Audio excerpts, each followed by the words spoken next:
That is what we've just done there on that high right there is mitigation 62.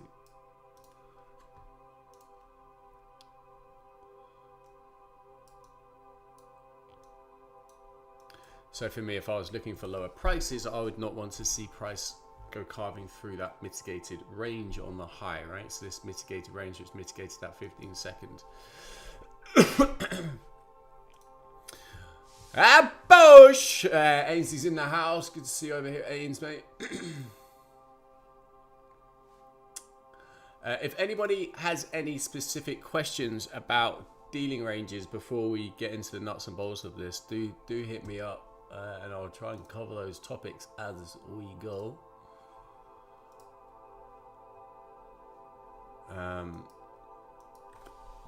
But I just want to provide a complete overview on dealing ranges and how to do them and how to do them effectively and how you should utilize them.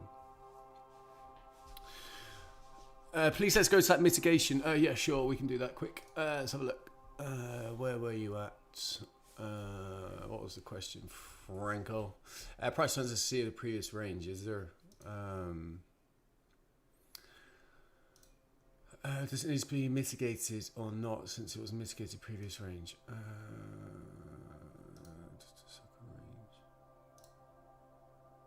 Yeah. So what you're looking at there? So you're obviously referencing what time frame are you on? You're on the 15 seconds. So you're over here using balanced price range, right? You're utilizing balanced price range, which is slightly different. So that where you've carved through those candles, that's balanced price range. Is that what you're asking me?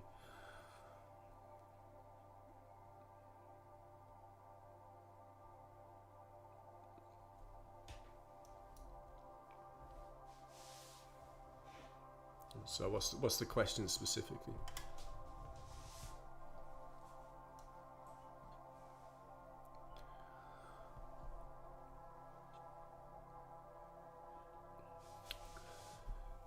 So which range are you talking about? So the range below. So you're talking about this range from here to here. Is that what you're referring to? So that is, well, you've circled the entire range. You've encircled all of that.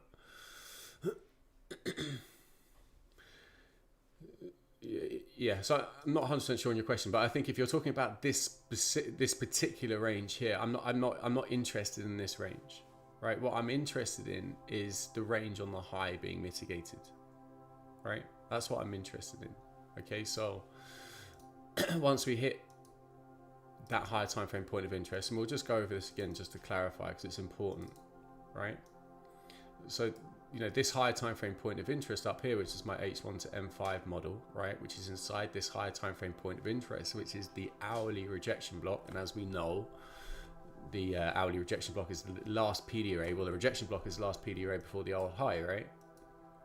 Now, we have an intermediate term high on the high, and this is also an intermediate term high on the 1, back at 15 fair value on the 15-minute dealing range, okay? So I'm not anticipating, or at this point in time, wouldn't be anticipating that high to go purely on the basis of anticipating lower prices with that SMT on the low and also the wider divergence that we have down on this low, right?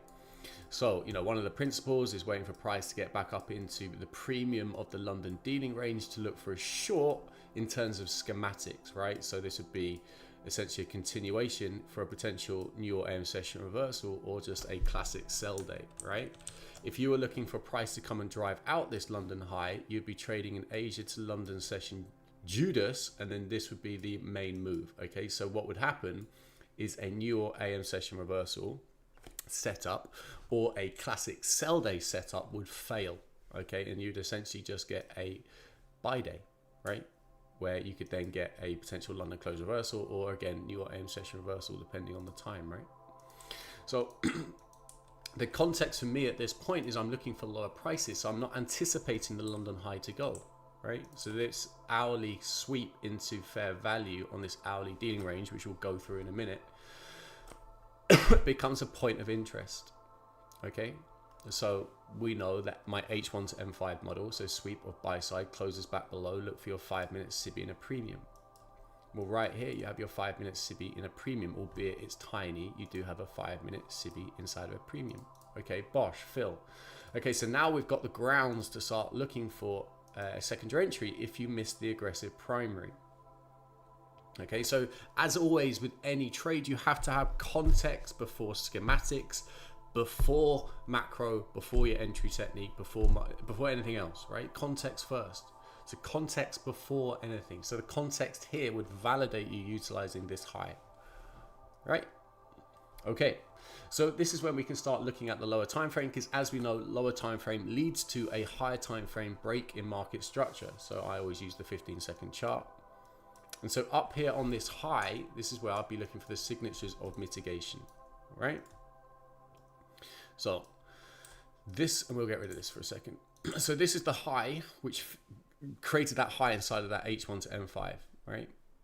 And so when this candle closes below this low, you've now got a break of structure on the 15-second. So this range from this low to this high is unmitigated. So what you can look to do is throw your fib across that range from that high to that low, and you're looking for 50% on a clear break, right? So I'm just going to keep mitigation simple for this session, right? Because there are other levels you can utilize, but when you have a clear break like this, you look for fair value, just look for 50%.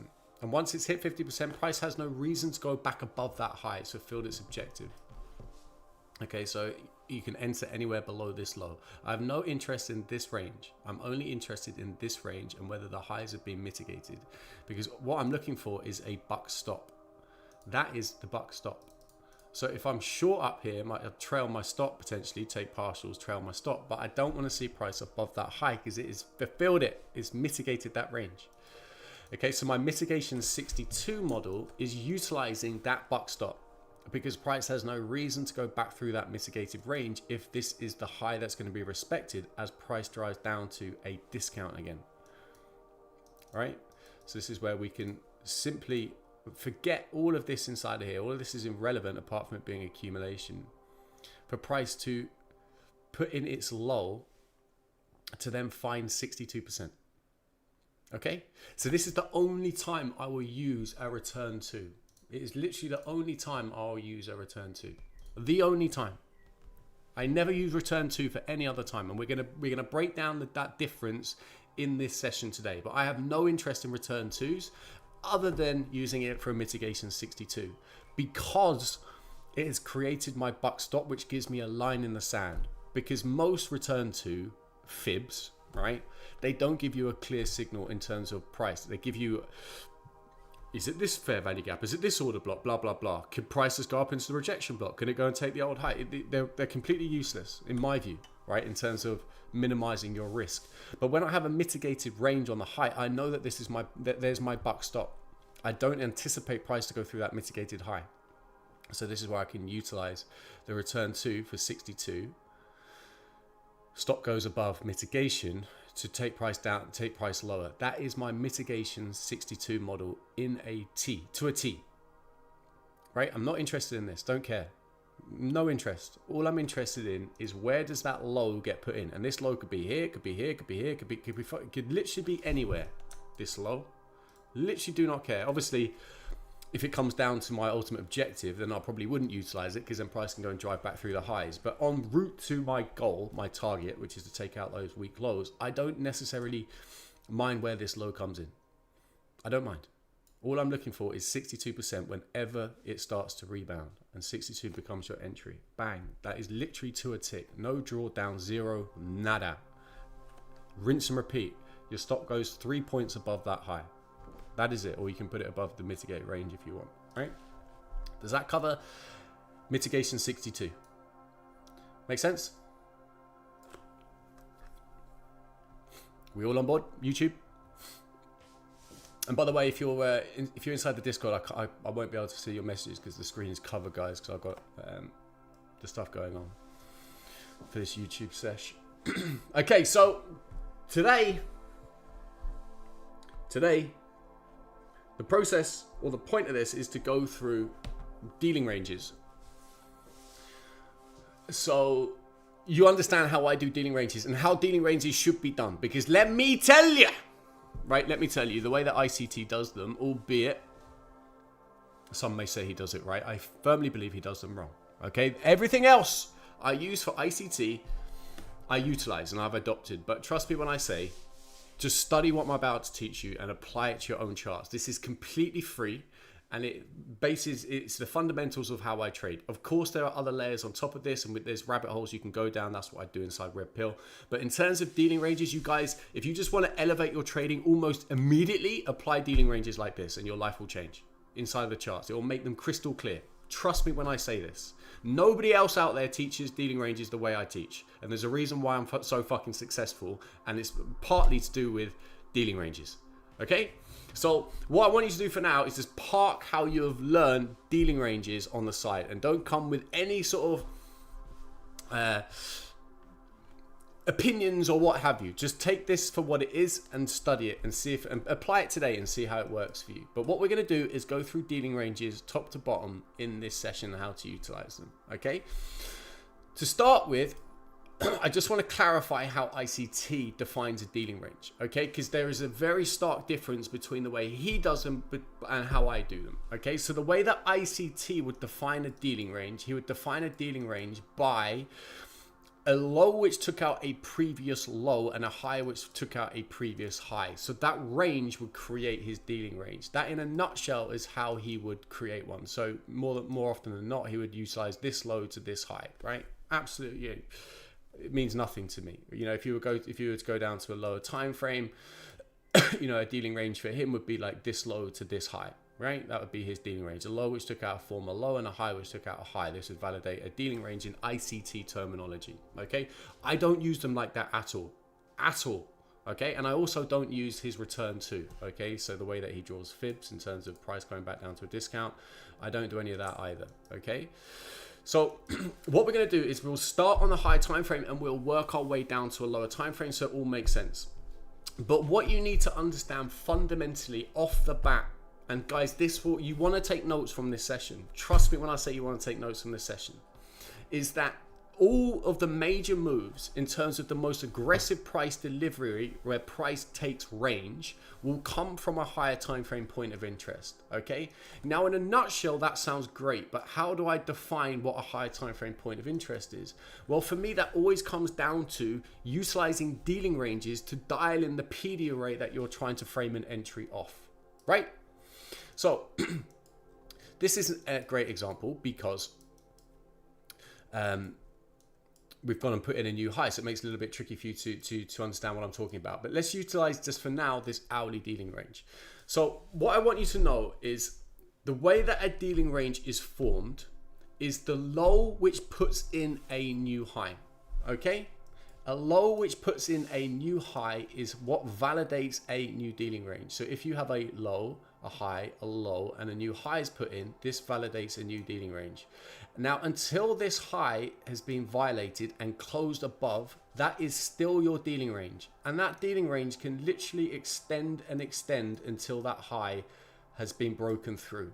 And at which point you would have a new dealing range. So if this low put in a new high that closed above this high, you would now have a new dealing range. Okay?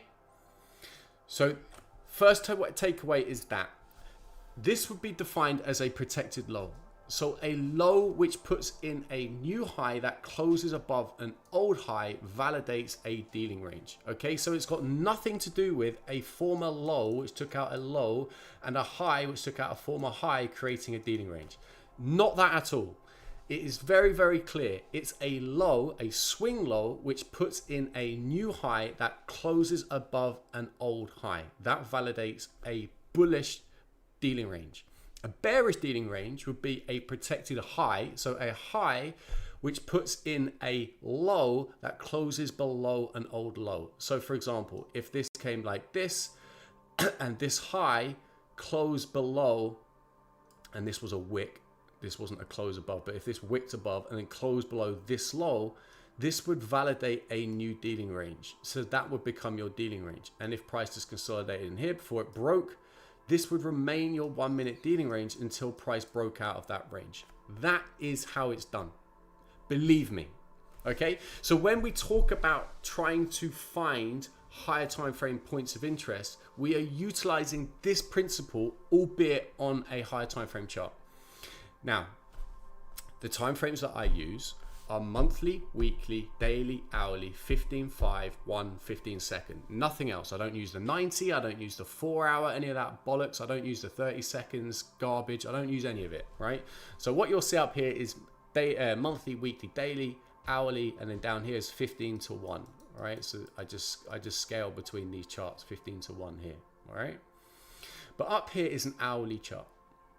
So this principle today and how I traded this morning is based off of this dealing range. Okay, so how we've just been literally top tick this range, bottom tick this range, short off this high, right? Literally the high and low the entire day, and I'll show you exactly how we've done it. So we can see ICT would probably use a dealing range like this. This low, which took out this low, and this high, which took out this high. He would validate this as a dealing range. That is not how I do it. So I'm looking at the low, which put in a new high, which closed above an old high, right? You can see that this swing low has put in a new high that's closed above this high. This validates this as your hourly dealing range, okay? Point number one. The second point, and this is crucial for your understanding, is that a dealing range has a premium side and a discount side. Okay, so if I just bring this up quickly,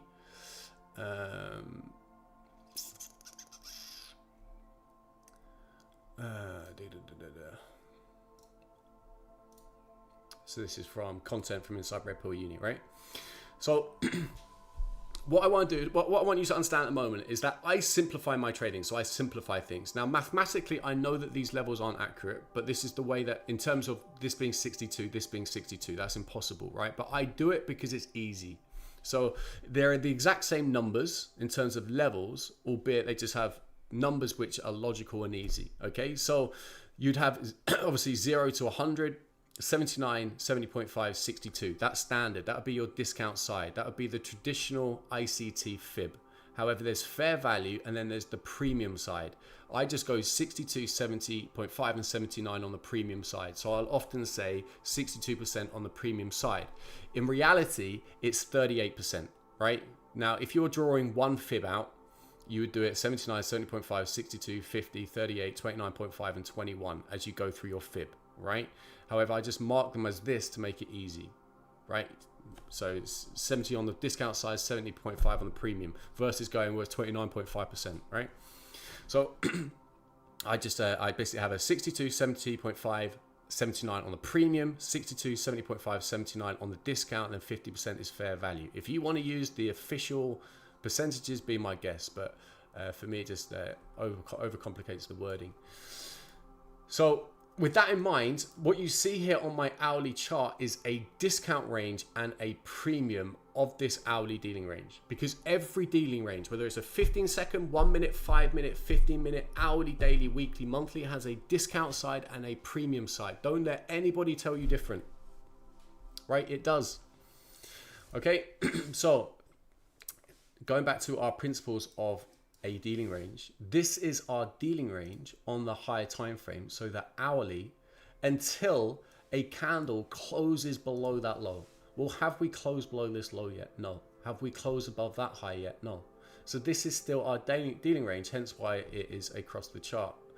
Now, the reason why I tuck this in is because it just makes it cleaner, easy reading, but I can just draw my cursor over it and I can see those levels. All right, so that's first and foremost on the hourly. Now what you can do is obviously apply that as you go down your charts. Okay, so if we now go to a 15 minutes, you're looking to apply the same principle.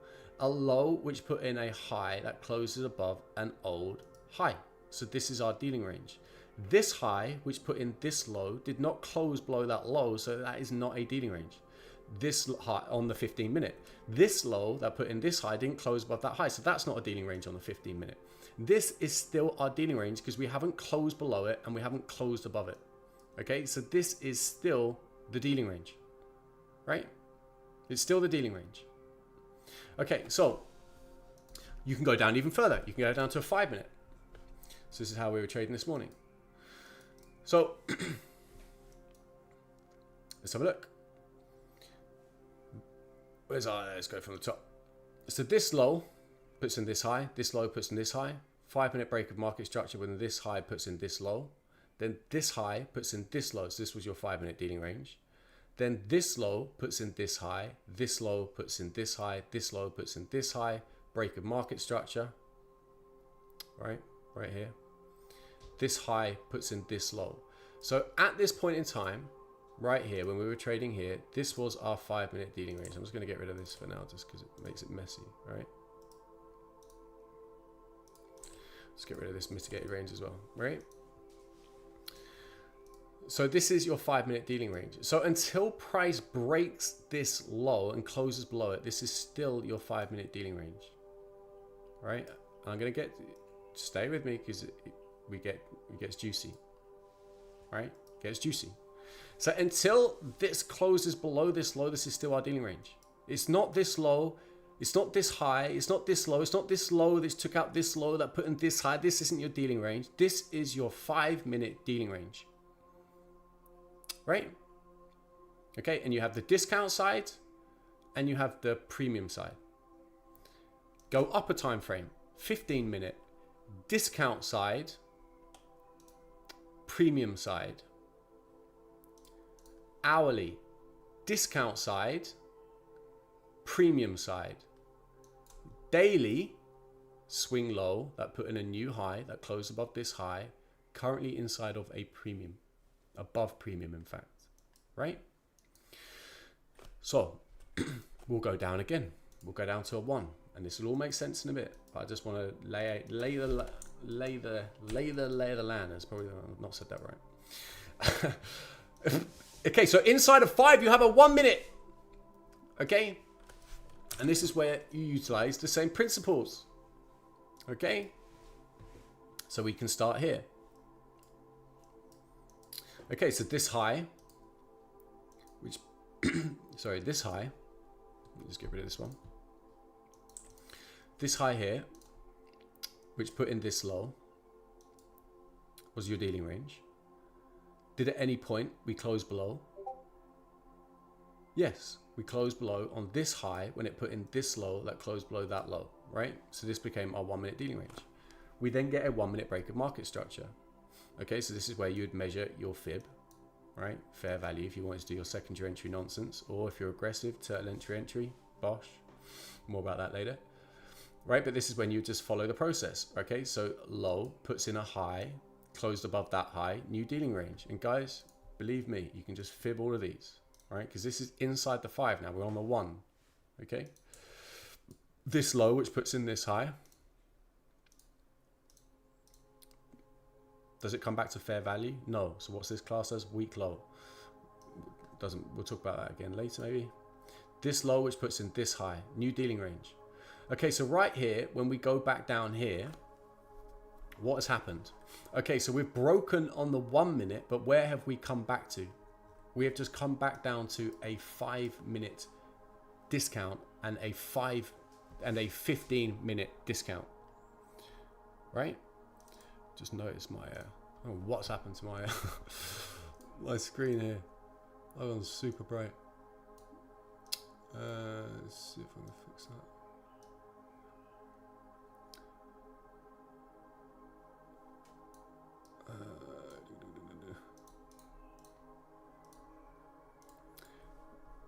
That should have fixed it a bit. Okay, you can see that price has just come back down into a 5 minute discount and broken through. Okay, so what I want to talk about is the next thing. Okay, so you now know how to draw dealing ranges.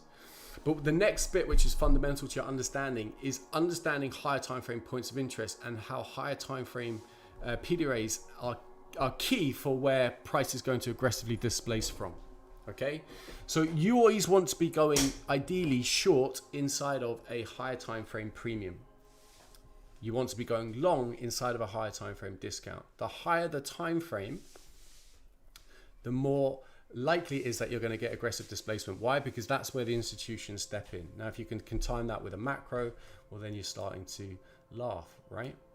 So let's start piecing this all together. We know that we have a 15-minute dealing range at this point in time. We know that we had 5-minute dealing ranges, premium side, fair value, hourly fair value.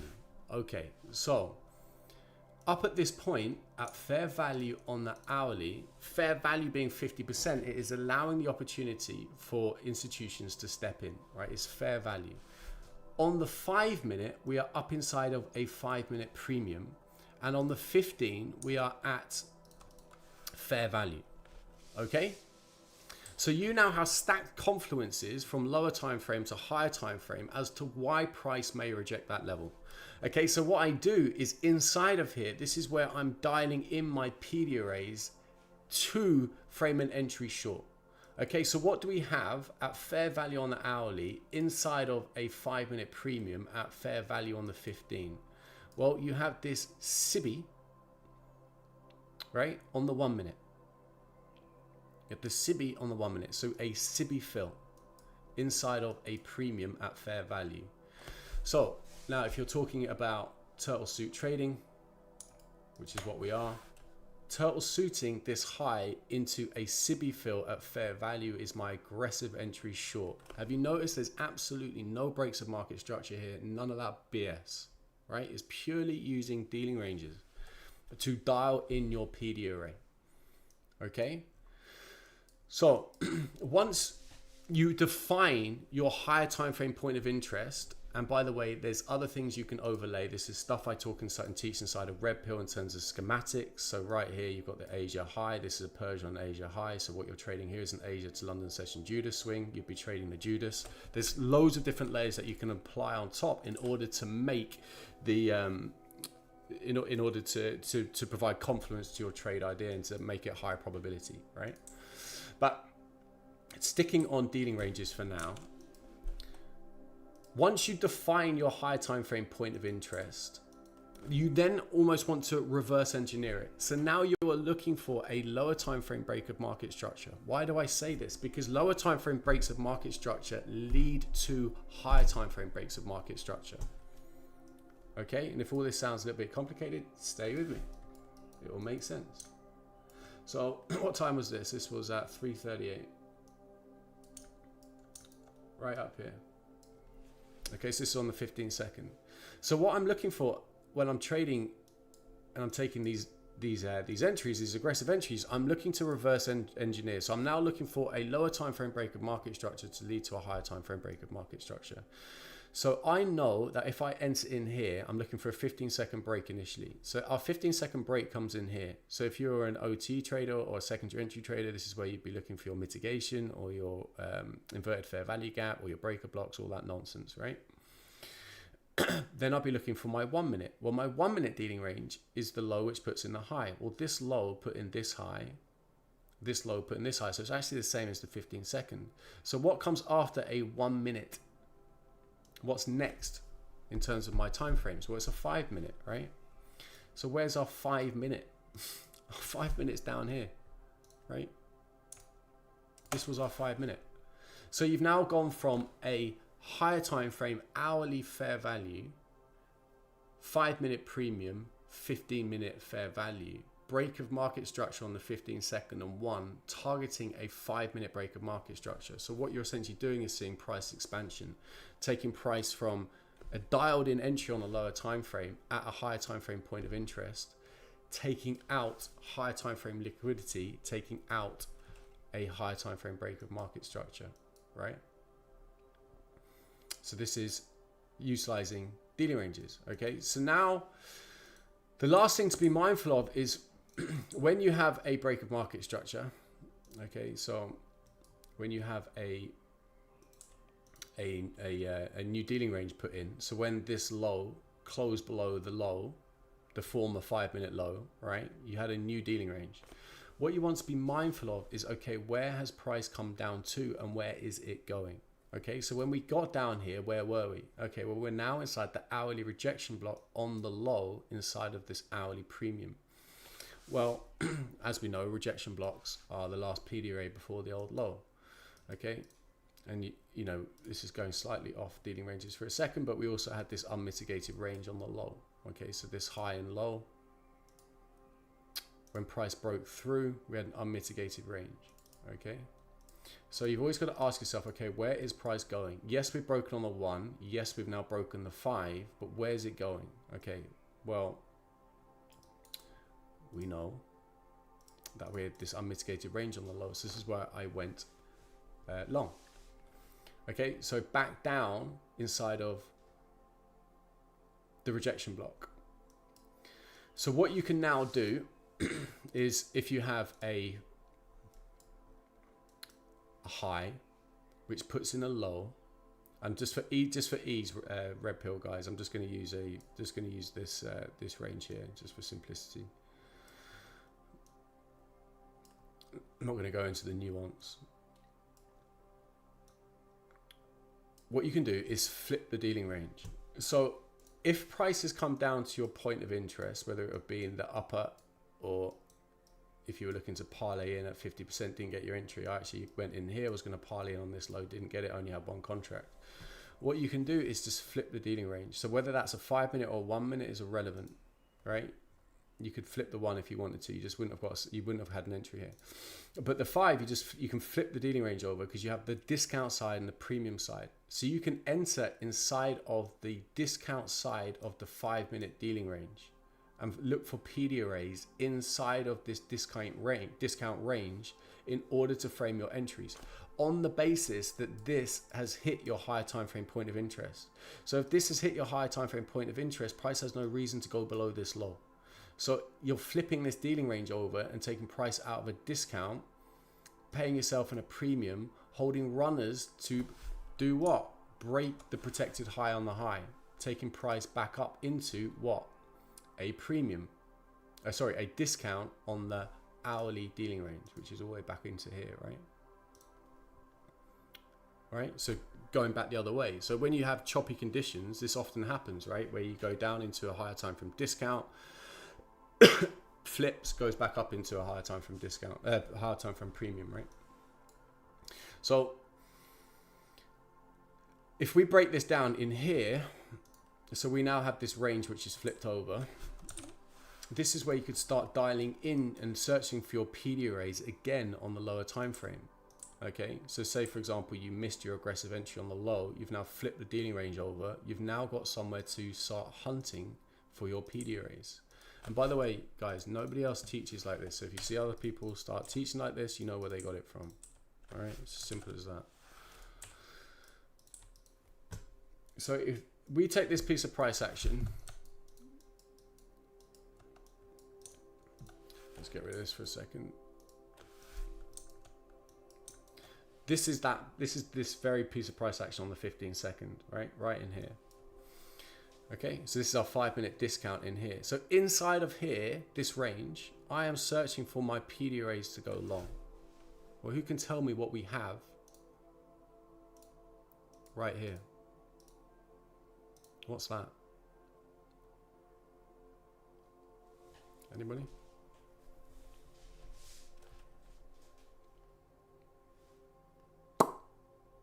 Anybody?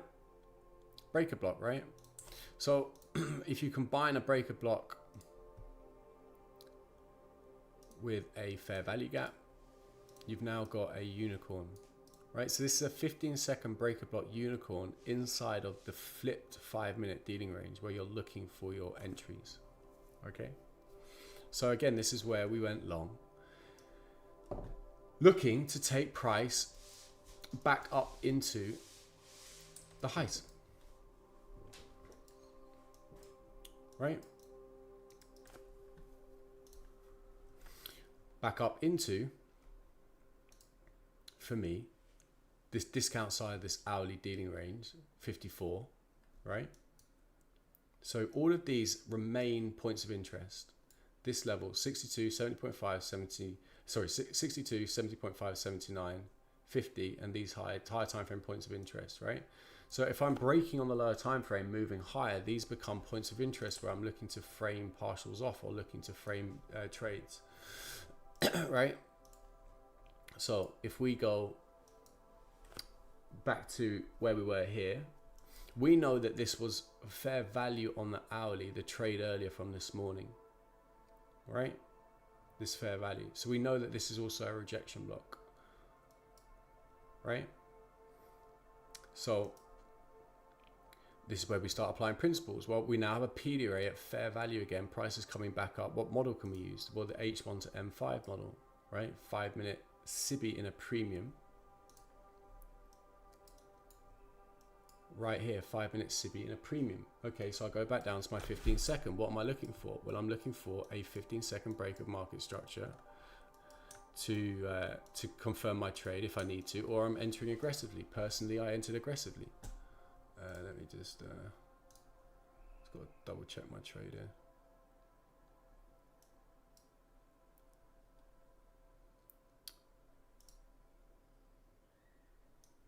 Oh god.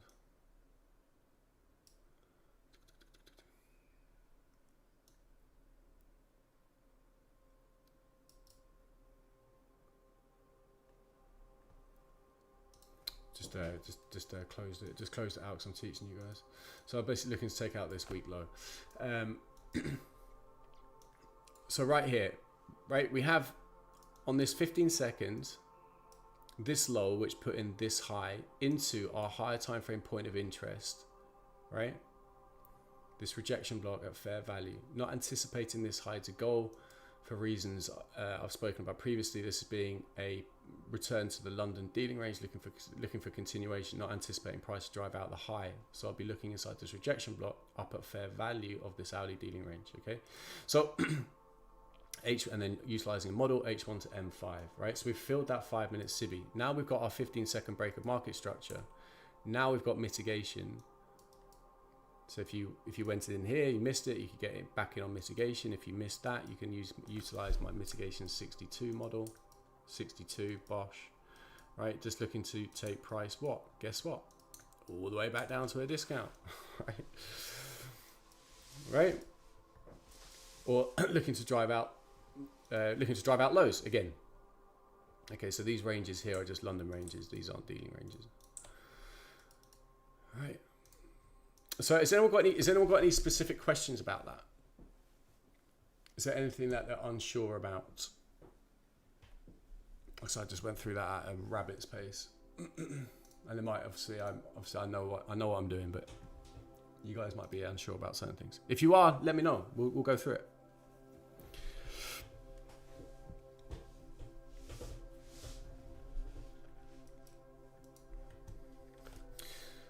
So one thing I can touch on.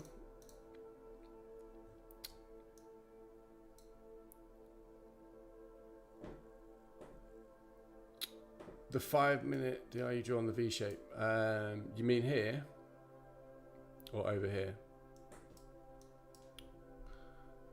From over here. This one you mean?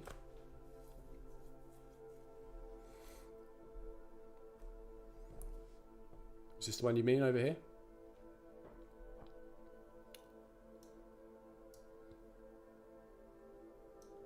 This one?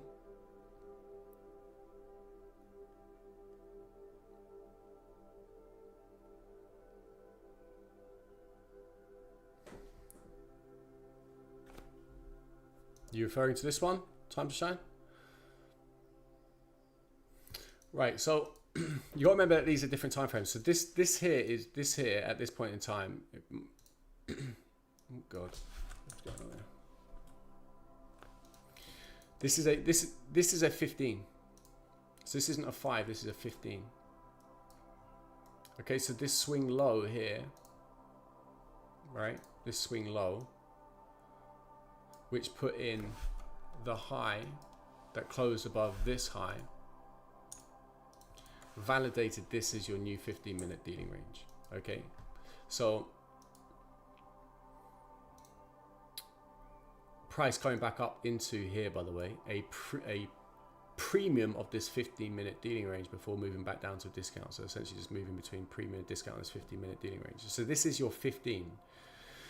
But inside of that, you have a 5 as well, right? So in here, you have a 5-minute dealing range. And remember, the higher time frame is always king. So a 15 is parent to a 5. A 5 is parent to a 1. A 1 is parent to a 15 second. and hourly is parent to the 15. Daily is parent to the hourly. So the higher the time frame that you go holds more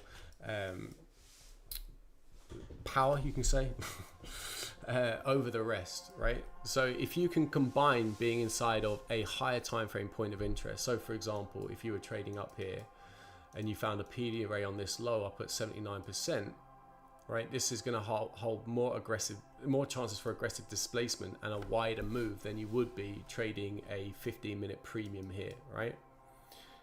So that the higher the time frame, the more likely it is you're going to get aggressive displacement, just as a general rule of thumb, right? But inside of this, like if I just draw this across my chart, you'll see what I'm talking about. So this 15-minute dealing range. So if you just purely traded off the 15-minute, you know, you can just make an absolute fortune just trading this, right? Because this low didn't take out this low, right? It didn't take out that low, so this is still your dealing range. Okay, but if price came back down, you could look to frame an entry, look to frame a PD array inside that low on the lower time frame, take it back up into a premium, look to frame a short on the high, take it back down to a discount, look to flip it long, take it back up to a premium, look to flip it short, take out the low, right? If you were looking to go and drive out the highs, enter anywhere on these lows, right? If you're a turtle suit trader, I'm always looking to turtle suit a low, by the way, to take price back up into fair value or a premium, right? Just simply using the 15-minute dealing range, just purely using the dealing range alone, the way I've shown you how to do it, right?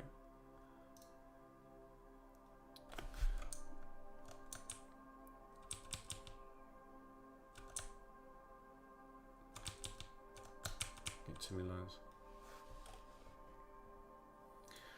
Okay, so inside of this 15,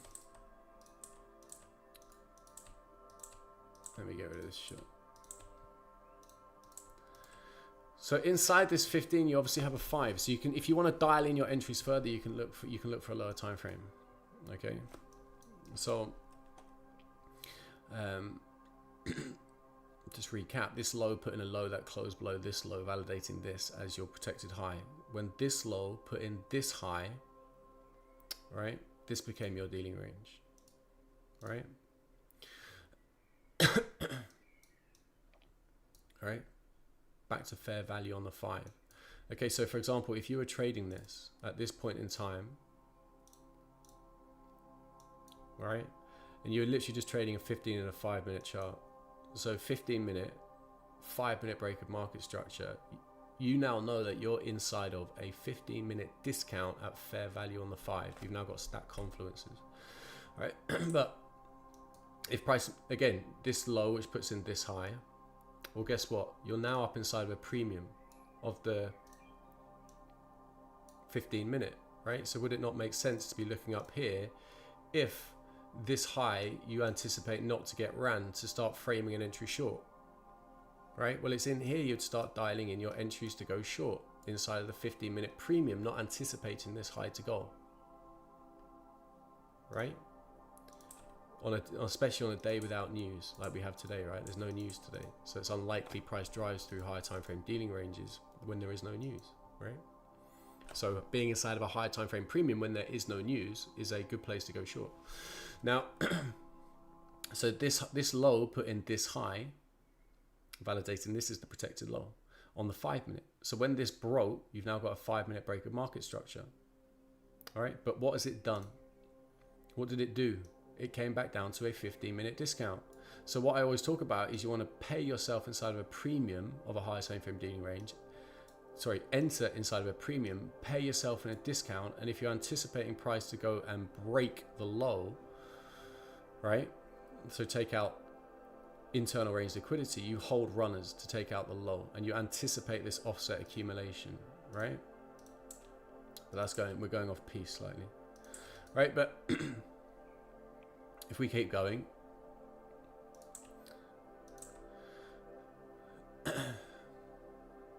this high, put in this low, that closed below this low by a tick or two, right? So this now becomes your 5-minute dealing range, right? So until that is closed above or below. This is your 5-minute dealing range. Okay, and the same principles apply. Like, you can draw these across your charts if you want. I don't. It personally gets messy. I just tuck them in.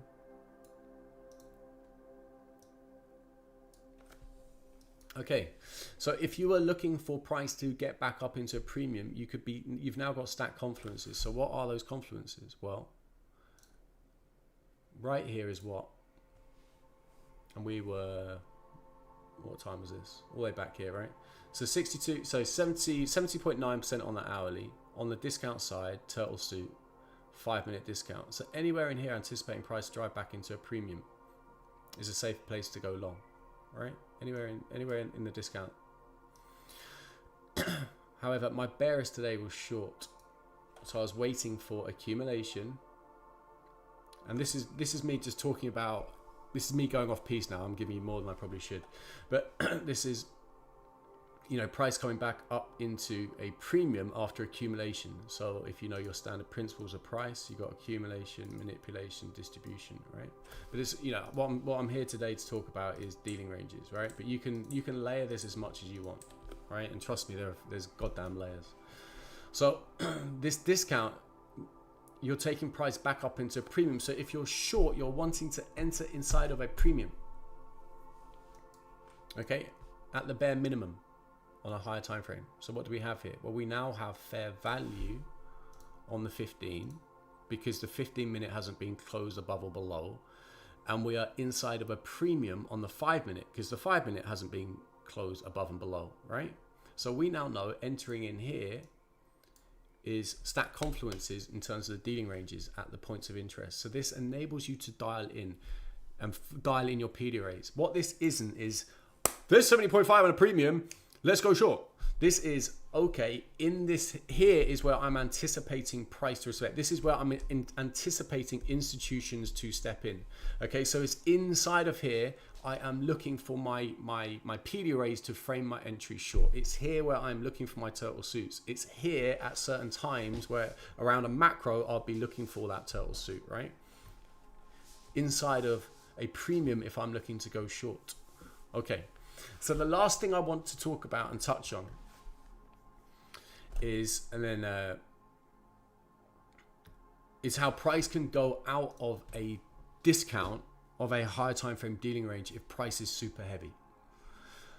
Okay, so this range here is the discount side of the higher time frame dealing range, and the same is true on the premium side. Like if price is super bullish, it will go out the premium side of a higher time frame dealing range, right? Or any dealing range, to be a matter of fact, but the better probabilities if you're doing it off a higher time frame.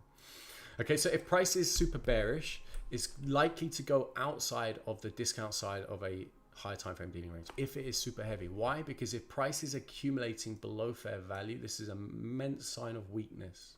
So this hourly dealing range that we have here, price accumulating inside of a discount, is immense weakness. Okay, so what I'm looking to do is get short inside of a premium of a high time frame dealing range that's inside of the hourly dealing range. So I'm not anticipating price to come and take out this high on a day with no news. Okay, so this is why this is where you start adding some confluences on top of your dealing ranges, right? So the same principle was true on this low, albeit now on the 1 minute price going out of a premium. So if we look here, this was our 5-minute dealing range that we flipped over because price had got down to our higher time frame point of interest, right? The rejection block on the low, in the mitigation, anticipating price to move back higher around the macro at the 550, 610 macro, right? What we have here is a breaker structure on the 1 minute. Okay, and as we now know, price has a premium and a discount side. So if I just literally just tuck this 5-minute in for a moment, you can see how this premium side is being respected. Okay, now on its own is not enough. It's not enough just to utilize the premium side on its own. You need to find and have context for why price would respect the premium side of this 1 minute dealing range versus dipping back into fair value or a discount. Okay, so what you're looking for in here are PD arrays to support price inside of this premium range. Well, if you go down to your 15-second chart, you'll notice that this is a breaker block with your unicorn. So this is price going out of the premium side on a 1 minute dealing range when price is bullish, right? So when the program has been triggered, price is now going out of a premium as price drives higher. And it's at this point, okay, so you've now got a lower time frame break of market structure where you would look for your higher time frame break of market structure, okay, as price targets. So why did I know that price was going to go run out that high? Well, this high is a 5 minute high, right? The protected high. And I know there's a slight deviation for red pillars. Don't worry, I'm just keeping it simple for now. So automatically, if you've got a 1 minute break of market structure, your eye should be drawn to the external range liquidity on a higher time frame, on the 5 minute, for price to go and drive out. Right, so you've now got a lower time frame break of market structure at a higher time frame point of interest, reverse engineering, going back up into a 5 minute high. Right? Make sense? Bearing in mind that the higher time frame is always king. So did we close below this low on the 15 minute? Did we close below that low on the 15 minute?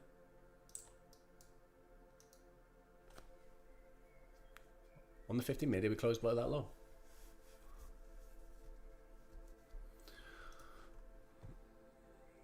No. So what you want to be mindful is, as price breaks on the 1 minute, where is it going? Where's it going to? You know, what's it reaching for? Okay, so all the way back up here is what? Well, we're now back inside the discount of the hourly. If price is heavy, it's going to go out the discount side of a higher time frame dealing range, right? What do we have here? Our 15 minute dealing range. So this is where I'll be looking for my entries to go short, right?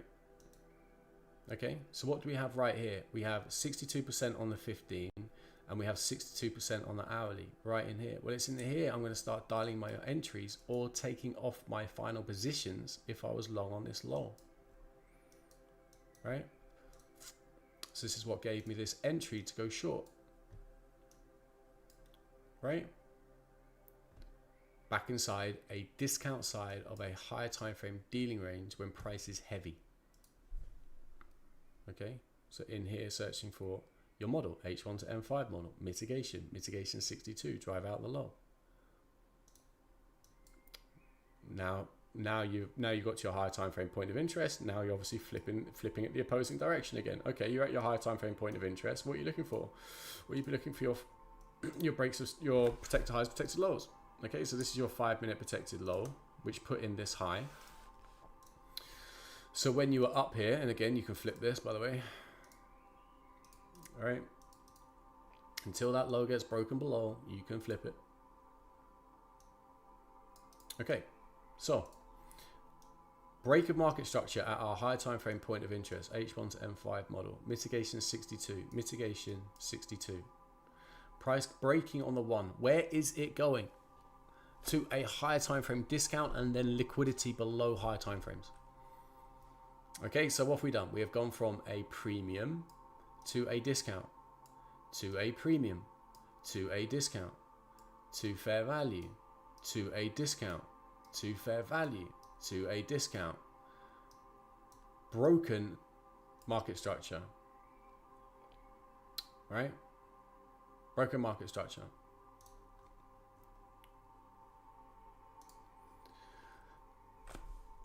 Nasty little wick, granted. But you'd want to be entering inside of a premium, paying yourself in a discount, lambs to slaughter, offset accumulation, distribution. All right, as price goes and drives out lows. Absolute raging headache. Does that make sense, guys? Does anyone have any questions? Anything they're unsure about.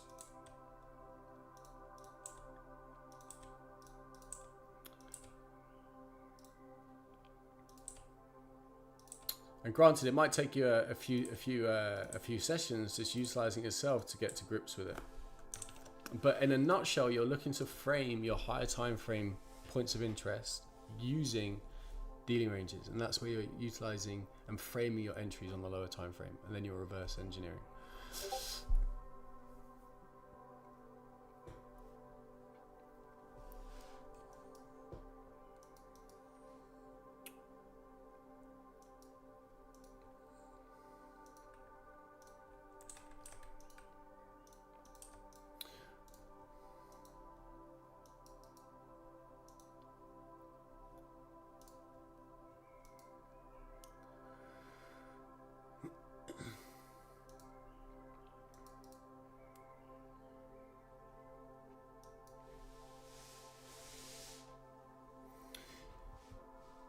Yeah, sure. So if we're talking about this piece of price action here, so this is why it's so important. Like if you're entering inside of a premium, you pay yourself inside of a discount. Don't let anyone tell you anything different. And then you hold runners to take out the low, and you anticipate offset accumulation.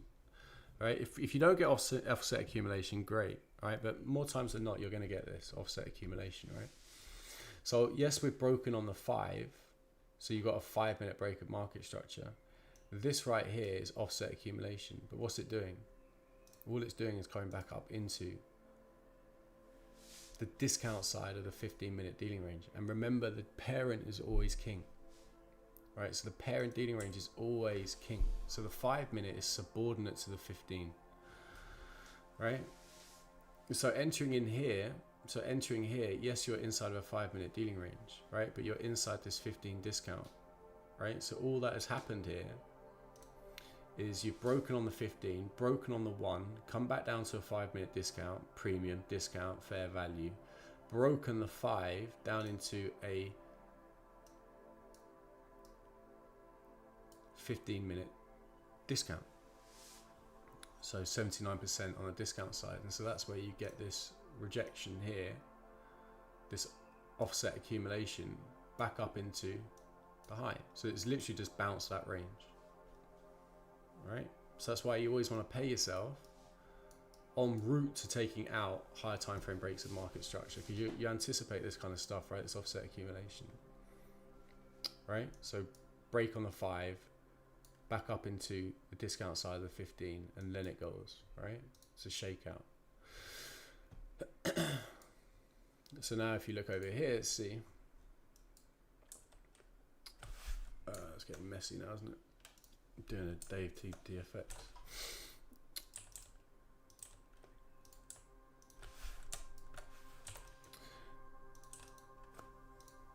So if this candle closes below this low, you have a new you have a new 15-minute dealing range.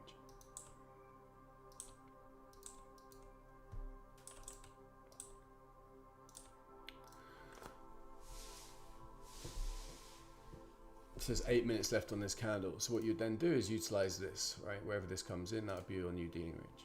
Okay, this would become obsolete. So what you then ask yourself is, okay, where is price going and what is price's objective? Okay, and if you're anticipating price to come and drive out this low because of the divergence that we have on the low, which has been my target all day if you've been trading with me, right? You'd be waiting for price to get down and take that low, and you wouldn't do anything in terms of flipping price until it fulfilled that objective. Equally, you would be looking at the higher time frame, right? Because if we are now breaking not only the 15-minute and also the hourly, so if this candle 22 minutes time closes below this low, we now have a new hourly dealing range, right? This high will become the new dealing range. So you'll then be looking at your daily and going, okay, so where on the daily could price be going to?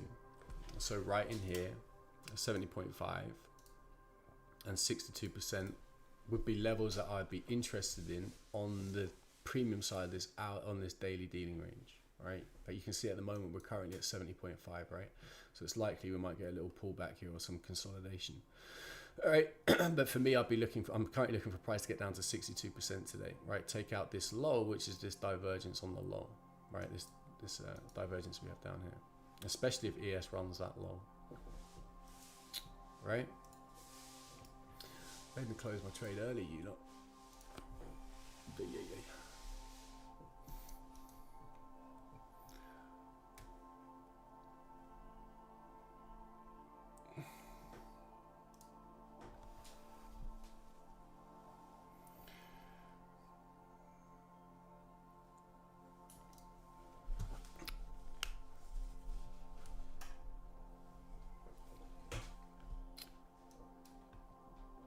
Yeah. Okay. So yeah. So full transparency. This is an example. So this is it's a slight nuance, right? So if you have this high,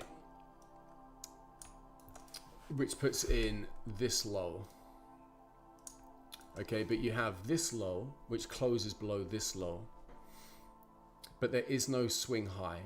I use the high of the order block to form the new dealing range. Okay, versus using this high. So when I was saying earlier, red pill, there's a nuanced version. This is it, right? So if I was measuring this 5-minute dealing range, I'll be utilizing this high, so this order block which put in this low. Okay, and then if this had hit my higher time frame point of interest, which it had, right, which was the upper 30% on this unmitigated range, I would then flip this dealing range over. Okay. And I'll be looking to frame an entry out of the discount side on the lower time frame. So this is the 5-minute. So what I then do is drop down onto the 1 and look to frame an entry inside of the discount.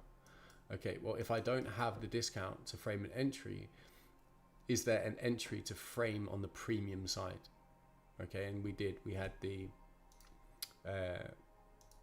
unicorn on the low, right? So this was a 15-second breaker block with a fair value gap unicorn, which was support price going out the premium side. Okay, so now on the 1, I'm not anticipating price coming back down here, and even if it does, it might stop me out, but it's going to be minimal. And then if I don't get in on this and I'm just looking to catch the price later, well, then this is I can just use 1-minute dealing ranges, right? So price going back down to a discount, price going back down to a discount, all right? This didn't put in a new high, so it doesn't validate, right? You're looking for a high to a low to close above that high, right? Which comes in here. Okay, so all of this here, and this is the last thing I'll talk about today. So if you have a dealing range and price does not come back to fair value or a discount, you have what's known as weak lows when you are bullish. The opposite is true. You would have weak highs if you were bearish, right? Bullish, sorry. So these are weak lows because they formed inside of a premium of this 1-minute dealing range. Okay, so if you were to flip this dealing range over, price went out of a premium again. Okay, now this is all well and good. Okay, but when price fulfills its objectives on the highs, these lows, which formed inside of a premium, become weak because price never got back down to fair value or a discount. So what I mark these up as is weak lows. And so when price fulfills my objectives on the highs, this is when they become a price target for price to go towards. So this was my target today, to get back down into 42, right? So this high, which we've spoken about at length already, when I'm up here, I now know that we have weak lows on this low because price never got back down to fair value of that dealing range. So again, the same principles. We know this is the 15-minute discount side, back up into the 50-minute discount top side, and then we finally run those weak lows, right? That's how you would utilize it. Equally, if we look at and the last thing. So the next thing is just understanding how if price breaks a lower time frame, where is it going on the higher time frame? Okay. So let's look at this low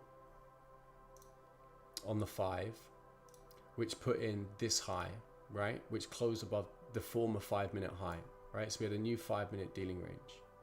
Okay, and now if we drop that back down to the 1, we'll probably see that we had a 1-minute break of market structure, right? So right here, this low, which put in this high that closed above that high, would validate this is a new 1-minute dealing range, right? This low, which put in this high, would validate this as a new 1 minute dealing range, right? But if we go to the 5, at no point has a candle closed above this high. So this is still our 5 minute dealing range, right? So what you'll often get is mid-range. You'll get it where price wicks out the high aggressively and then comes back and sweeps a low, okay? Because this is all it is doing is taking out these weak lows. And price is breaking structure on the 1 minute, right? So it's broken structure on the 1 minute, but what is it doing? Always ask yourself, what's it doing? Well, all it is doing is coming back to fair value on the 5 minute dealing range. Okay, so we've broken on the 1, but we've just come back down to a 5 minute discount. Okay, so again, offset accumulation, shaking out those who are on the right side of the move and allowing smart money to reposition themselves back at fair value on the higher time frame, so the 5 minute dealing range. Okay, and then the process repeats itself, right? So you've now come back down to your discount. So this is where price will often start to go again, right? So you've now got this low, which puts in this high, which closes above that high. So now you've got a new 1 minute dealing range. Okay, so price just comes back down to a discount, right? This low, which puts in this high, new dealing range. This would be a nuance, right? So this order block, no swing low, puts in a new high that closes above this high, new dealing range. Okay, and you can see how prices goes, discount, premium, premium, discount, right? So what you want to ask yourself, okay, now I've taken price higher, I've capitalized on all this range, where's it going? Okay, and when it gets to your higher time frame point of interest, this is where you're going, okay, well, let's look at taking price the opposing direction, right? So higher time frame point of interest, tagged, flip your dealing range, look to go short in a premium, pay yourself in a discount, hold runners. Okay, so where's your 5 minute dealing range? All right, well, if you've got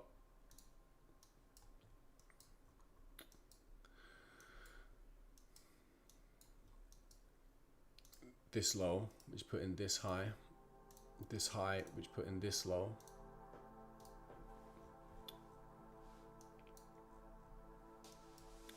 okay, so if you are now entering on this 1 minute dealing range's premium side,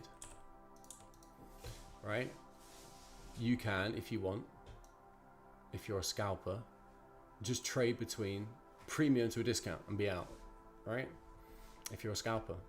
But if you're looking to take price and break that 1 minute dealing range, what is the next time frame above a 1 minute dealing range? Well, it's the 5 minute.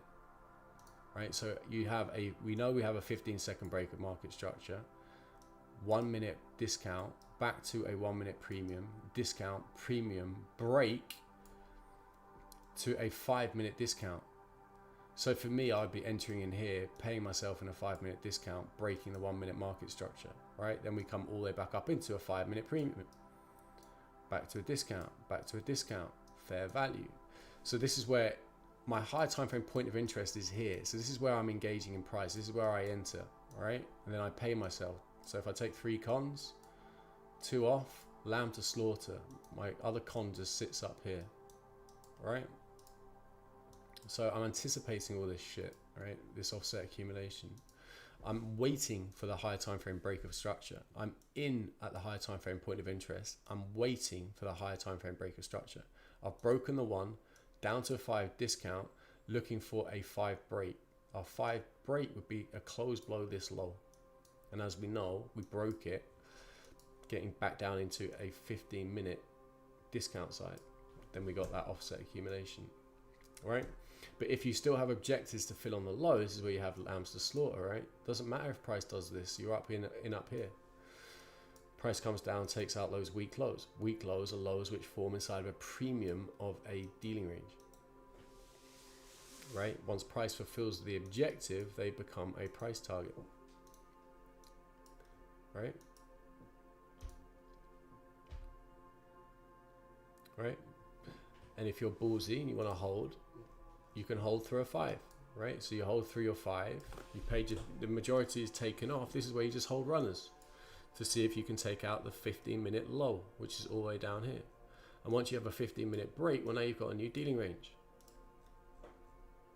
right? So, you know, this is where you can capture that, you know, you capture the majority of the daily range, right? So, you know, if you're down here, you would anticipate the potential for a pullback because we're now inside of a deep discount of this 15-minute dealing range, right?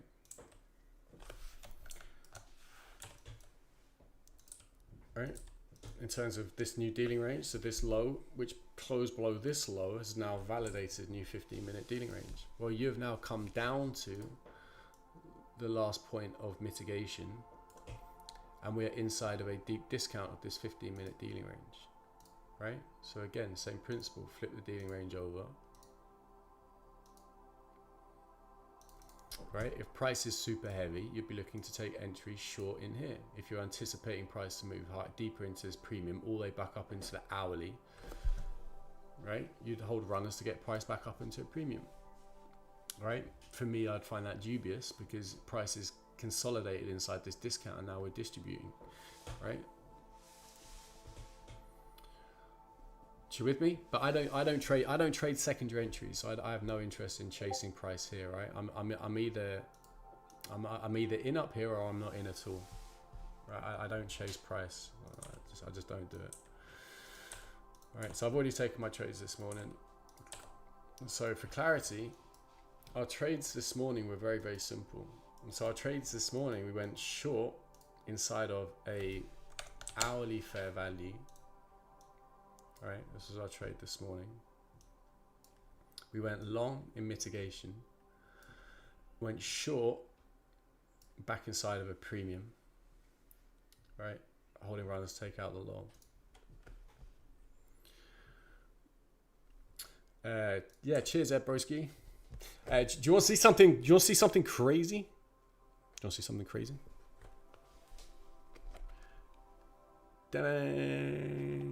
There's the proof, baby. There's the first proof. There it is. There she is. Yeah, that book's dropping soon. Hoping in the next couple of weeks or so, be available on Amazon and Kindle and stuff. So, yeah, this is like the author's release.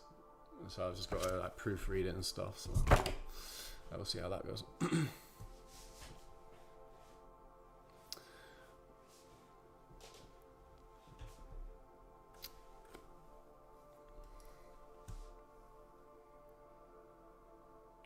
Oh.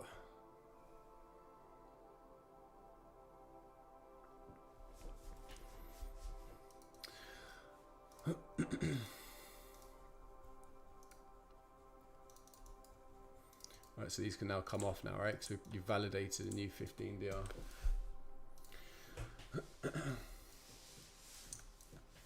Oosh. Oh.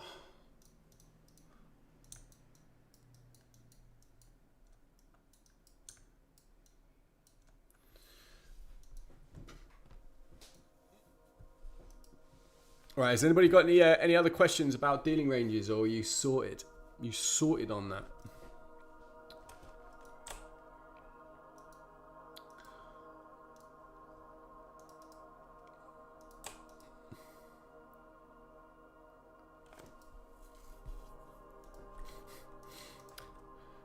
You know, just other little things that you can throw on top, like, you know, if you're, you know, this is just understanding, you know, the true open. Being above midnight in a bearish day is a discount. Being above 8:30 and midnight would be a double discount. So being up here on a sell day is a huge discount, right? Being above the midnight open price.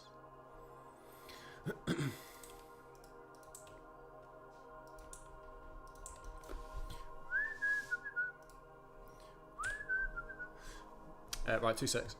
If you guys have got any questions, feel free to drop them in the comments, and I'll get back to them in a sec.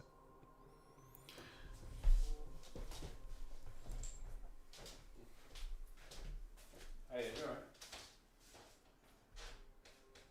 Yeah, I'm alright. Yeah, we'll talk about it later. Yeah. Yeah.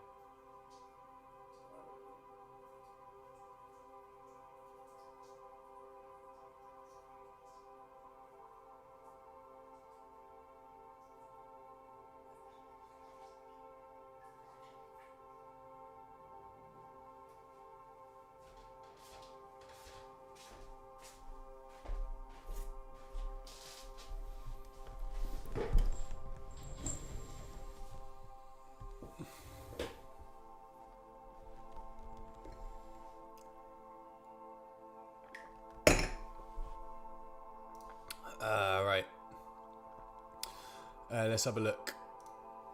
Let's have a look. Time to shine. Oh, it's Rambo. What's up, Rambo? Okay. Man, that's some small writing.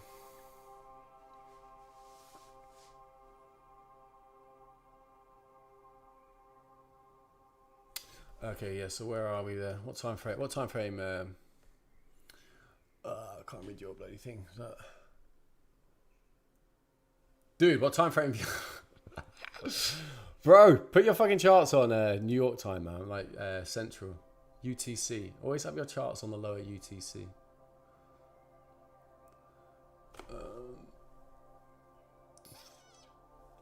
Trying to work out where that is on my chart.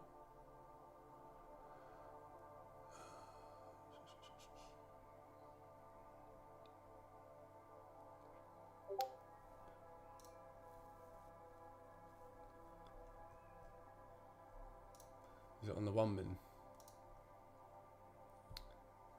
5 min he's got there, isn't he?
I'm still trying to find where you got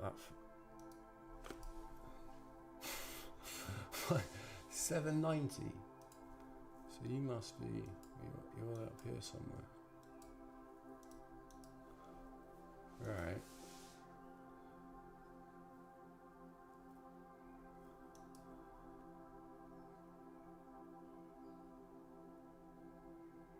Yeah, okay. You're talking about this dealing range here being on the 5. Yeah, sure. So this is one of those, this is a nuance, right? This is a nuance. So if price has taken out this high, right here, and there isn't a clear swing low that puts in the new high, I look for an order block for price that price displaces off of. And the reason for that is because this order block is accumulation. And so this is distribution, right? So I'm measuring this range off the order block. So essentially this will happen when price is, more times than not, it's aggressive, right? So this low put in this high that closed above this high, but you had this pullback here, right?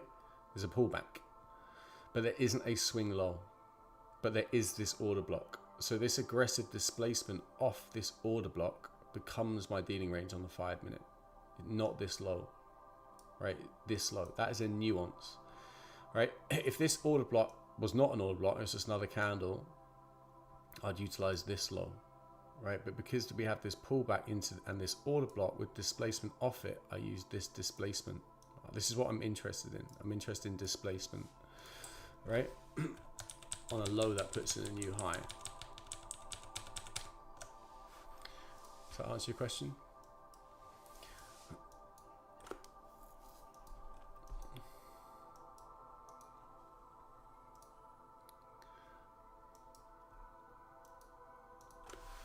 So the exact same principle here. Okay, so this low, sorry, this high that put in this low, that closed below this low, will be your 5, right? However, this order block, when it put in this low, that close below that low, becomes my 5. Right? I only do it off an order block. Right? If there's no swing high. That's one question. What's the other question? On the 15 seconds, it's not a protected low. Let's have a look.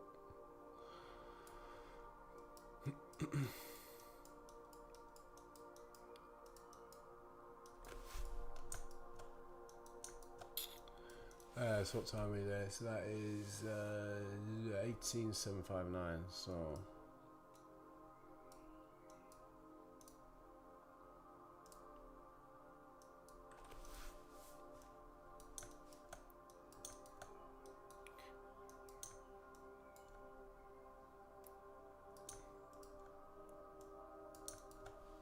So it's this. What's your question?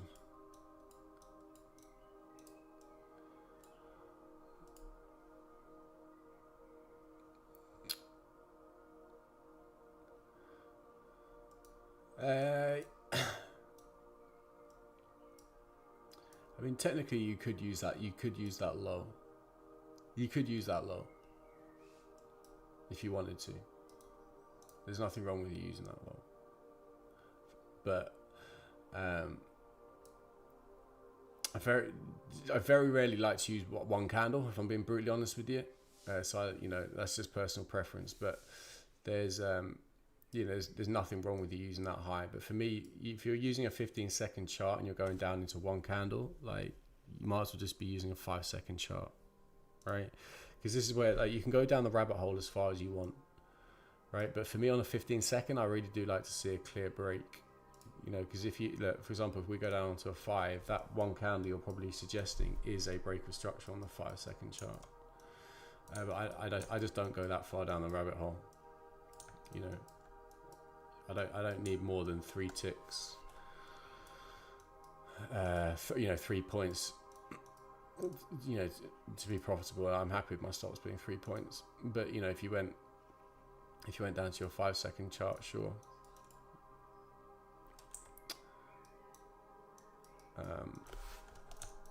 You can go down as far as you want with 1 second. Why is that not the break of structure? Do you get my point? You got to find a time frame that suits you. For me, 15-second and 1. I don't like using one candle, as a break of structure. I want to see something that's clear. If that makes sense. Sorry guys, getting a major headache. So yeah, if we look at this, yes, you do have a swing lower which puts in this high. So technically you could use this, but it's one tiny little candle on the 15-second. So for me, I'd prefer to use this order block where price is displaced off as my low, right? This order block here. I don't just want to use this floating 15-second candle. If you go down onto a 5-second chart, you will see that this is a break of structure. So if you want to go lower, you could do a 5-second break of structure leading to a 15-second break, leading to a 1 minute. If you really want to do that, I just personally don't do that, right? All I'm interested in is the 15 seconds. So this order block, which put in this high, is what I'm interested in, right? I'm always looking for like a really clear swing low or an order block that the price displaces off.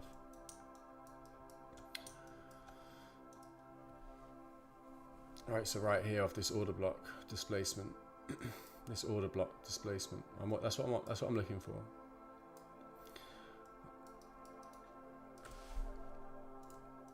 What's your last question? On the 1 minute, what time frame? 754.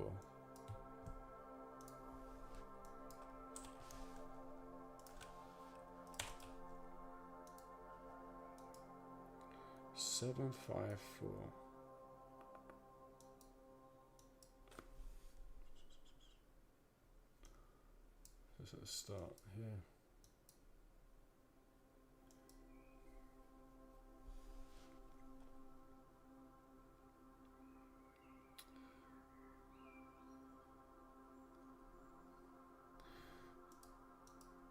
Right, in terms of this low, personal preference again, honestly, it's just coming down to the most valid swing low, right? Technically, you could use this low, and this low hasn't you know, this candle didn't break this low. So theoretically, you could utilize that low. Just for me, I just prefer to be on the err on the side of caution, right?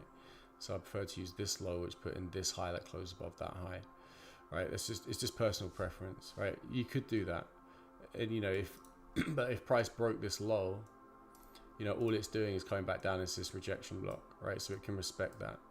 Okay, so for me, I just want to use like the most clear and obvious, you know, this sweep on this low. Now we've got a new low that's put in this high, back down into this 1 minute discount into this rejection block. So there is little nuances and preference you can apply to it. And I guess the easiest way to look at it is, if you're ever in doubt, just stay out, right? If you're like, well, is it this low or is it this low? If you're unsure, just stay out, or just use the one which is most clear and obvious. Right, because you know, sometimes it happens to me where there'll be like a 5 minute or a 1 minute, and it's, you know, it's not absolutely clear. What I'll do is I'll go up to a 15 minute, and I'll just wait for the 15 minute level to be tagged. Right, so this is what we were talking about in terms of this dealing range here, right? And so this 15 minute dealing range, new dealing range that put in the new low, right? And then we had this pullback. All it has done is pull back into the 15 minute discount, right? And if price is heavy, it's just going to go out the discount side.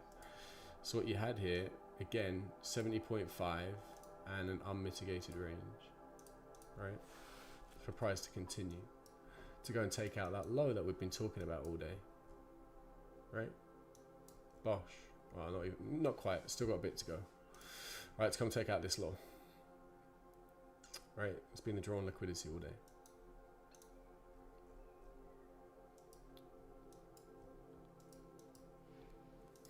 Now, if you were in here, right? So if you got in on this pullback into this discount side on this 15 minute, because you were anticipating heavy price and you were anticipating price to displace out of the discount side of the higher time frame dealing range, because we had accumulated inside of a higher time frame discount, right? And we're now displacing, and so now you're using the discount side of this 15.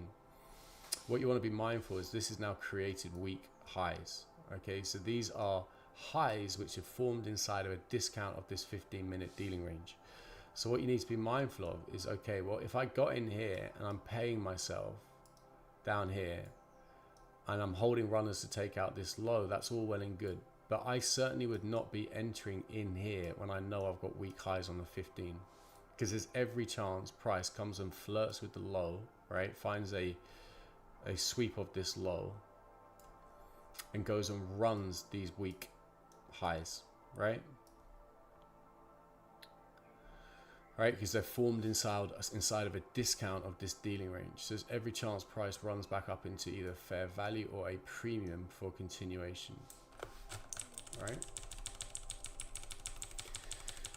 So if you're entering in here before it's done that displacement, that second phase distribution in a market maker sell model, right? That's fine. And then, you know, you paid yourself down here and you're now holding runners. So you've got lambs to slaughter up here potentially. And if it takes you out, who gives a shit, because you paid yourself.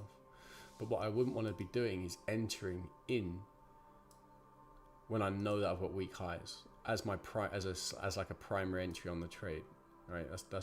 That wouldn't be sensible.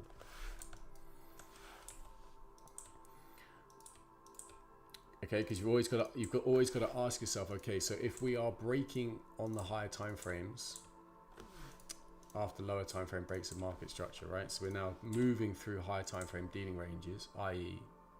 hourlies, 15s. Where's it going?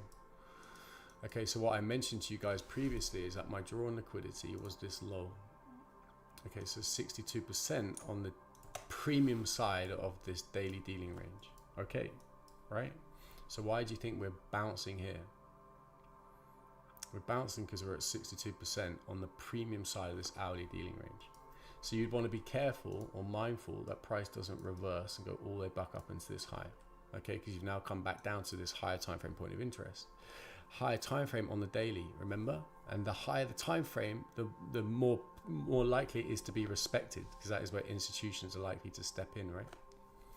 So if you were looking to frame an entry here, okay, you'd literally just either enter hyper aggressively if you had a lower time frame point of interest. Okay, so whether you were looking for a turtle suit on this low, or whether you were looking for mitigation of this range, whatever it may be, an aggressive entry, that's fine. Or you can just flip the dealing range, right, and wait for your secondary entry. Okay, so our 1 minute is all the way up on that high. Okay, so if you missed your initial primary entry on the low, well, this is where you're looking inside of this discount side on the 1 minute to frame your entries long. Okay, so you can then bring in your 15-second chart, and you can start to see whether you have any breaks of structure or anything like that on the 15. But actually on the 15, you got this high. That puts in, oh, I'll take that back. You got this high. That puts in this low. That closed below that low, right? This was your former dealing range. When this high put in this low, that closed below this low, this becomes your dealing range, right? So if you just flip this to Fib standard, you'll notice that you have a premium and a discount side of this dealing range, and you'll see how price respects these levels more often than not to a tick. All right, and I'm telling you guys, if you see this taught anywhere else, let them know where they learned it. This is absolute source, by the way. Take it or leave it.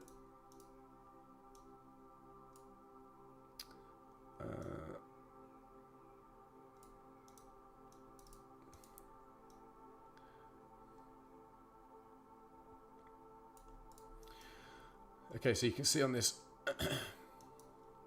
if you were looking, so price going down to your higher time frame point of interest, 62 on the daily, sweeping the hourly low, look for your macro, 9 o'clock, whatever. You're now looking to flip this dealing range, okay? So before you've even got a break of market structure, before prices even broke of market structure, none of this, you know, you need market structure, breaks and all this bollocks that you see on Twitter. You need all this confirmation. You need your 2022 OT nonsense. Absolute trash. Complete and utter trash. All of it's trash. You wait, they'll all be teaching this soon. You can flip this dealing range before you get the breaker structure, right? So you're anticipating this high to go. You're anticipating the break of structure. And the way that you're doing it is you're entering on the discount side of that dealing range before the break of market structure takes place. Okay, so this high would be your 15-second dealing range high. Well, most traders on Twitter will be going, well, how can you trade that without having the break structure, right? So the way most people would look at this, even if they were to have the ability to trade it, and most of them can't, you know, they'll be looking for a break of structure, all right, and then they'll be looking for their OTE. Well, this is so skew-if.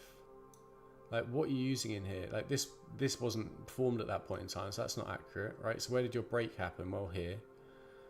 Has price ever come back to it? They'll be like, oh wow, shit, I haven't got filled, right? Like, so none of that's relevant. What's relevant is the current dealing range. Okay, so what you're looking to do is get inside the discount before you get the break. Okay, that's what you're looking for, right? And so until you get a candle that closes above, you've still got this dealing range. Okay, so enter inside of a discount, anticipating this break of structure. You're in 10 points before they've even contemplated how to get into their trade. They haven't even thought about how they're getting in. You're in on the very low, by flipping that dealing range over and going off on the discount side, right? Most OTE traders here won't be going, well, how the fuck do I get in on this? What am I doing here, right? You know that you can just flip a dealing range over and go on the discount side. And if you're sensible, you'd pay yourself in a premium and you'd hold runners to take out the high, getting back up into a higher time frame, discount or fair value, right? So price has now gone from a discount on the one to a premium on the one, right? If you were looking to take this week high out, you'd be holding runners to take this high out, either looking at 62 or 70.5. You'd be searching for PDRAs in this level, or holding runners, or if you wanted to, you could re-enter inside of a premium to go drive out the lows, whatever floats your boat, right?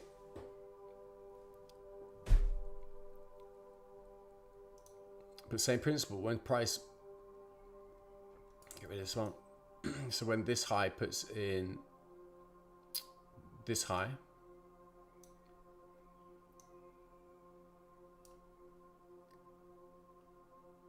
oh, not that way.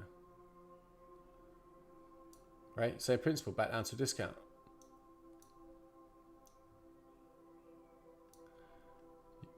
Is this that same nuance using this 15-second that closes above this high? Does it close below this low? No. Does it wick below it? Yes. What is it doing? Going back down into a 1 minute discount. That's all it's doing. Right? Alright, so the same principle that we spoke about earlier, 1 minute going back into a 5 minute. This is a 15 going back into a 1 minute. Right? Eventually working its way up to what? Right? So this is where you always got to ask yourself, okay, so where is price going? Okay, so I'll flip the 15 seconds and I'm taking price higher. Where is it going? Well, you go up the time frame. So if you've entered on a 15 discount after a 15 breaker structure, you want to be mindful of where the 1 minute dealing range is. Okay, well, the 1 minute dealing range is here, right? So the sensible thing to do would be to pay yourself, right? And if you're holding runners, hold runners, right? Or stay patient, wait for price to get up in here to trade continuation.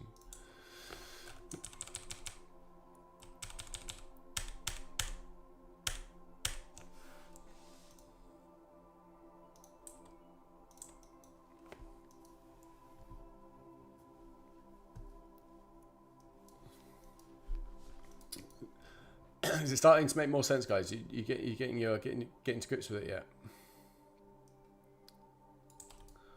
So what are we looking for here is anticipating an hourly lows with loads put in to take out this low. So my drawn liquidity is still this low, by the way. I still want this low to go down here, and the reason being is that we've got a fat divergence with ES, right? So ES, which took out this low, which is this low, NQ's not taken it yet, so I'll be anticipating NQ to drive out to take this low. Hence why I would not want it to be bouncing longs.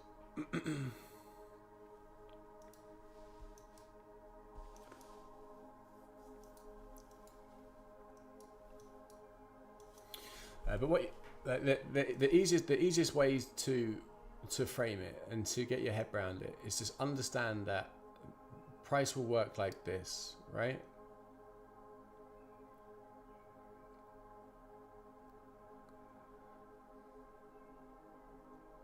Okay, and this is like the most fundamental, like basic way of looking at it. And then inside of that, you'll have higher time frame swing points.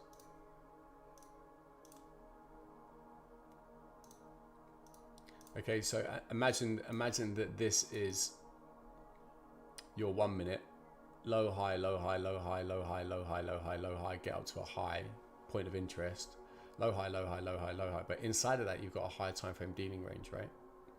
So this would be an instance where this would be your 5 minute dealing range, right? That would be your 1 minute, right? So you're inside of a 5 minute premium at fair value on the one, taking price back down to a 5 minute discount, or looking to drive out the 5 minute low, right? Now what you'd want to ask yourself is, okay, where's it come back to? Has it come back down to a 15 minute discount?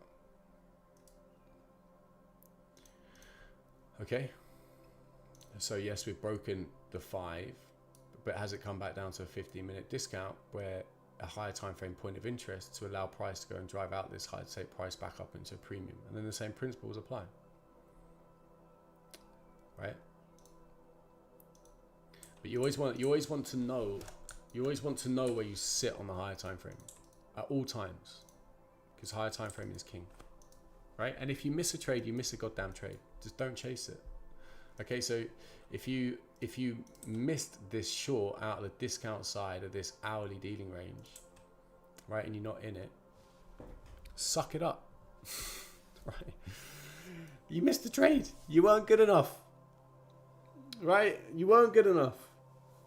Deal with it, right? But what I just want to say, what I get frustrated about on Twitter, and what I see a lot of is traders not knowing how to trade this, and they look at this and it's just an absolute head fuck. And you get people like Sir Pickles saying, well, yeah, if you see consolidation you can't trade it. I mean, what the fuck does that guy know? Absolutely jack shit, right? It's completely tradable. It's complete and utterly tradable. In fact, it's some of the easiest stuff to trade. I'm not even joking. All you have to do is throw a fib across it. Like, you've literally just done that, and you've just made it, crystal fucking clear. Like, you want to be going long inside a fair value or a premium on a higher time frame at a bare minimum, right? That's what you're always searching for. Okay, so automatically you've just eradicated 95% of the shit. So some people will be looking at this going, oh, we've got to break a structure, let's pile in short, let's pile in short, right? Fuck no. Your job is to wait for the accumulation, enter on the manipulation into a high time frame point of interest. Fair value is a high time frame point of interest on the 15-minute chart. Where was it on the hourly? Fair value on the hourly dealing range. Okay, you've now just made what looks like an absolute horror show into the easiest possible trade that you'll see all week. But everyone else on Twitter will be going, you can't do turtle soups. You can't trade with a 3-point stop. You haven't got a clue, mate. You don't know what you're talking about. You're trash. Stop talking. Right? If you look at this and you don't know how to draw a dealing range, of course, you're thinking, how the fuck has he got in there on that high to a tick? How on earth has he done that? Right? Simple. Dealing ranges. Right? You guys know how to do it now. It's not tricky. It really isn't tricky. Wait for your higher time frame point of interest. Okay. Enter around your higher time frame point of interest and reverse engineer, looking for a lower time frame, then you're looking to go and draw out and take out those protected lows and protected highs, the liquidity below those lows, right? And but I'm not going to go too deep into it because it's not fair on the red pillars, but we'll keep it there for now. Time shine. Doesn't the divergence run to 18635? Let's have a look, Broski. 18688 is what I'm utilizing, bro. And the only reason why I'm not anticipating is to go start carving through those lows is because it is a day with no news.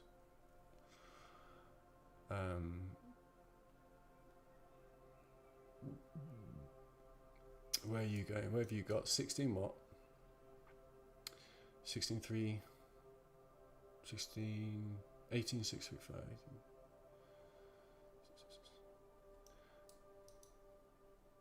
Yeah, I see what you're saying. You're looking at this low. There's absolutely every chance it could power through to this low, but my target is literally to take out this low here. That'll just be me content, me done for the day. More than enough.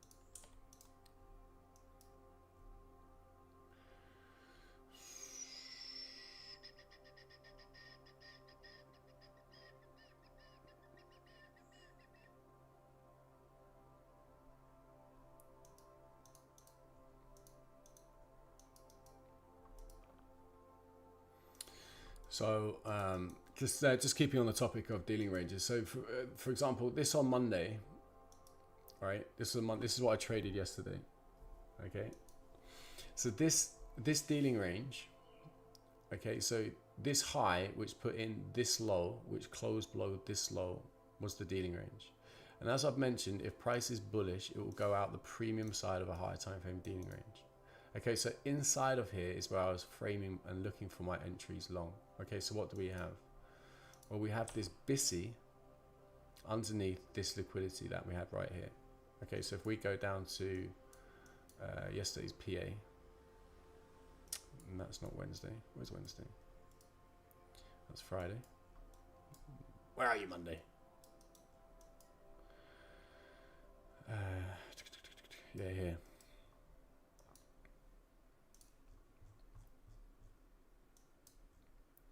So this right here. Okay, so most people get scared about this and like, okay, so fuck, what you know, what am I actually doing here? Right? On this low. Okay. So at that point in time, we actually had a different dealing range on the daily. Okay, so at that point in time, this was our dealing range, right? Because this high, this low hadn't put in this candle, which closed above this high. Okay, so we were at, what, 79% on the daily dealing range. That is a higher time frame point of interest on the daily, right?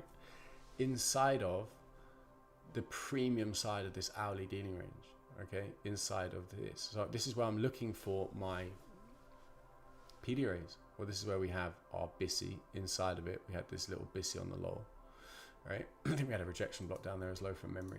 So as you know, I'm always looking for a turtle suit. So bosh, turtle suit. There you go. There's your entry. Okay. You then had a number of weak lows. These were all weak lows.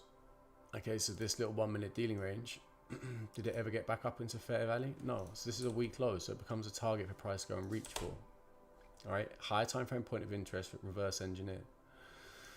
Okay, so where's the liquidity? Well, we've now taken internal range liquidity on the higher time frame. This is where you'd go and search for external range liquidity, right? So entering on this turtle suit at a higher time frame point of interest, which was 79 on the daily and 70.5 on the hourly, inside of this BISI, taking internal range to go and drive out external range liquidity. Right? Why did I have that? What else was the confluence for that? Well, if we look at the higher time frame, so before this low was put in, we had this range, right? So this range, this low, this high, did price ever get back to fair value on this range? No. So this is an inefficiently delivered dealing range. So what you would anticipate is price to go and efficiently deliver that. So entering in here to get back up into 50% of this previously unbalanced range, which was my trade yesterday. And then this morning we obviously create, when was this? So this was what, Monday? Yeah, so the PM session yesterday created this new dealing range.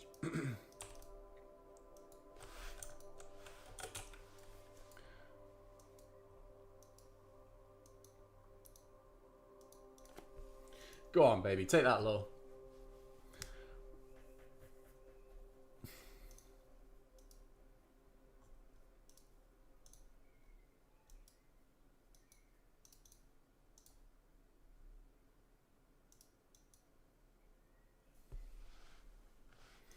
So if you were utilizing this high, this low, right, price goes back up into a premium of that 5 minute, right?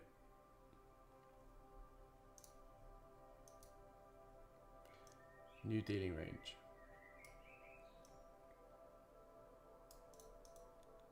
Same principles, just looking for price to go and drive and take out that low. Is it just taking it? I'm just taking it by two. Yeah, baby. There you go. Price fulfilled.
Anybody on YouTube catch the short from the high that we were talking about, mitigation 62?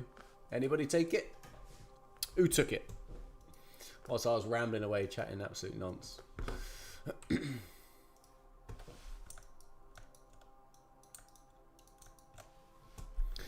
Anybody bagging?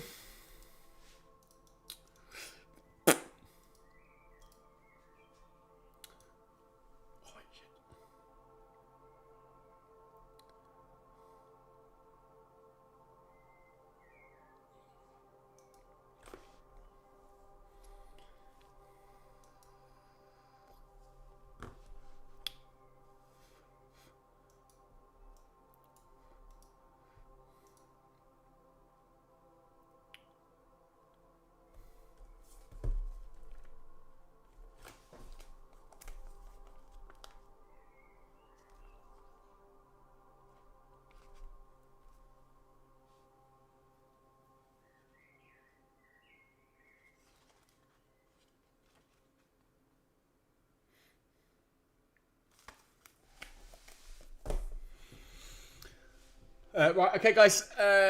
YouTubers, that's going to be my session for you guys. I just wanted to come on and give you a proper session on how to do dealing ranges properly. If you ever want any help, feel free to reach out. But prices fulfilled my objectives on the lows. We've taken that divergence, yeet, boxed. So what happens when price fulfills my objectives? I move to the sidelines, right? It's done what I wanted it to do today. I have no interest what price does from here on out. Couldn't give two hoots, right? It's fulfilled my objective. So I'm going to wrap it up here. Not looking to take my trade. I've already taken 4 trades this morning. Ripped the market in UA hole. If you traded along with me and you've managed to capture some good stuff, if you want my advice, I wouldn't force any trades. It's a Tuesday with no news, right? I would sit patient. Price for me has fulfilled that objective of taking out the lows. So you could get a sell day here where it just absolutely melts. I would only want to do that if I was holding runners. Because when there's no news, it's unlikely that price drives through higher time frame dealing ranges, right? So it's more likely that you're just going to get a period of choppity chop chop, right?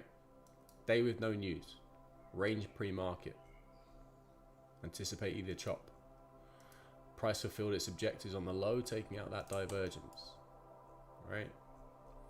So as we went short to take out that low, I'm done. Alright guys, so I'm going to hop back into a red pill and I'll catch you soon. Alright guys, take it easy.